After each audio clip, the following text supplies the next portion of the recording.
Beggars can't be choosers, but beggars never quit. Height here, and you already know what this is. It's time for Choosing Beggars, but with a twist, a blast from the past with Walkback Wednesday. Let's do it. Our first one is from Luminescence 2.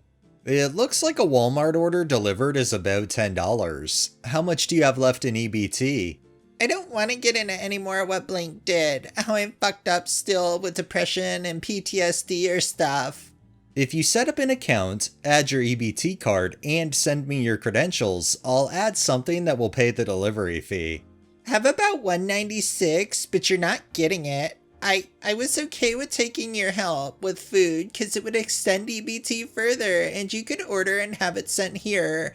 I'll set up an order and give you sign in and you pay and not saved card. Because in the long run that would help. I don't need the money in my account, but all you seem to want to help with is the few cents it would take to drive to the store. Considering this lady is asking for help when she has means to be able to give food, it's just beyond me. But then turning around and acting stingy about it, yeah, that's a surefire way to not get help. This next one is by Method No 2030. Welcome, friends! We're building a community of excellence in one of the most impressive estates in Silicon Valley here. We believe that the right people in a place like this can make for a great environment and geometric scaling of success for everybody. You must have a top-class degree or job with a strong math or science requirement, exercise at least 15 hours in a normal week, commute by car less than 20% of the time, bicycle commuter, prefer organized systems and common rules, like petting dogs. Why? Because we've been trying different things for a while, and these seem to be the common threads among ourselves and the most successful and trustworthy people we've lived with before. We're shooting for motivated and conscientious people. On the other hand, we also looked at traits exclusive to disappointing housemates. This may not be the right place if you watch more than 4 hours of TV, movie, game, entertainment per week, have more than one tattoo, have ever attended more than one protest, make more than 3 posts a week to social media, listen to songs with explicit lyrics more than once a day, wear makeup more than twice a week, own any clothing, shoes, watches, or handbags costing over $500, have bills that get paid by somebody else, drive a vehicle that was given to you by your parents, get regular spending money or gifts from your parents, have more than one internet app date per week, have a complex diet that requires lots of refrigerator space, drink alcohol more than 3 drinks per week, use marijuana more than twice a year, have been prescribed anything by a psychiatrist more than once, use any other drug more than twice in your entire life. Okay, about the place. 17,000 square feet, massive ballroom event space, office, library, conference rooms, a commercial quality gym, laundry, and lots of secret places hidden all over. You don't need anything. It's furnished, and we even stock the generosity kitchen with basic foods like eggs, milk, cheese, bananas, apples, rice, beans, potatoes, oats, cereal, and anything else that gets contributed. As we get the permanent group settled, we're hoping to do things as a group, like fitness challenges, group dinners, bike rides, challenge outings, hosting events, and working on building things together. It amazes me how people can literally be everything in the must list, but God forbid they have something in the not list, and they get disqualified as a result. I understand wanting to have a community of like-minded people, sharing the same interests, things like that, but I just don't see how successful this is going to be. This next one is from The Doomed Giraffe. Can anybody use chocolate bunnies for Easter gifts? Able to meet at Family Dollar parking lot tomorrow, Wednesday, March 27th, or between 4 and 6 p.m. today. My brother got these for my kids who have celiac, and I didn't have the heart to tell him the allergen warning has possible wheat. Could you bring something to 50 minutes one way for my family? I've got all 4 claimed for handoff this afternoon. If any of them fall through, I can let you know, but I wouldn't be able to bring them to 50 minutes one way, unfortunately. The rarity when you have somebody willing to actually bring something or meat, and then you want to take it a step further by literally having them bring it all the way to you. Typical choosing beggar. This next one is by Secret Slut 991. Usually my arrangements with restaurants is that you give my friend and I a meal on the house in exchange for Instagram coverage and reviews.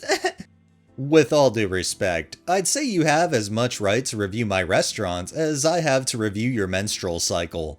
So this has gone mental. Can anyone tell me which restaurant this blogger has copied it from? Hashtag disgrace. Thanks to my friend here for bringing it to my attention. Honestly, if I knew what restaurant that was and it was local to me, I would definitely give them my business for basically telling these wannabe influencers exactly how it is. This next one is from Ron Hayes 6. Seeking a babysitter to come in my home ongoing basis Monday through Friday, 6 a.m. to 7 p.m. Must be churchgoer, conservative, female only, over 21, non-smoker, non-drinker, pass drug test, pass criminal background check, and have 3 references. Must be high school graduate and prefer you are in or went to college for elementary education. You would be caring for 6-month-old, 2-year-old, 3-year-old, and 5-year-old, all boys. Paying $75 per week, non-negotiable. That's like $1 an hour.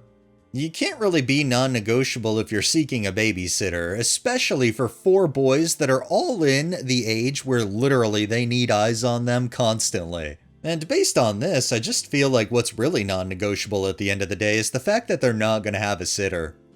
And our final one is by Augusta Speech. Unmarried couple seeking place to stay. Hello, Craigslist users. My partner, female 42, almost 43, and I, male 34, are currently living in Begton, but certain circumstances has forced us to seek other living arrangements. The owner of the house we are staying in has made it clear they are unwilling to meet a mental health need of my partner, and we do not wish to live with such an egotistical person anymore. Unfortunately, we are both unemployed at the moment. That said, we are both actively seeking employment in the local area. I myself recently applied for a position that I feel I have a good chance of getting. Regardless, we will both do our level best to not take anything for granted and to compensate anyone willing to take us in to the best of our ability. We are both self-sufficient and don't need much, just a place to exist without judgment or egotistical nonsense while we get our feet underneath of us. Clearly, for some, that is too much to ask. We are both non-smokers and would very much prefer a non-smoking environment.